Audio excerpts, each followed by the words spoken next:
Saan buhok ay pumati, di na maghanap ng kung anong sagot sa mga tanong dahil ikaw ang katiyakan ko.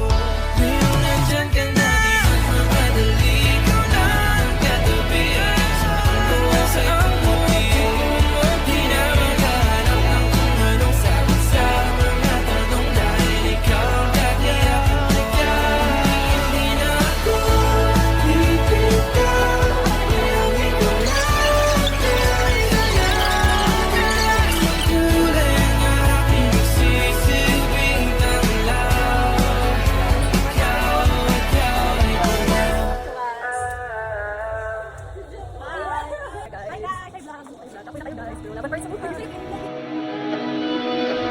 Dahan-dahan lang sa gitna man ng daan, mga saglit na inilikha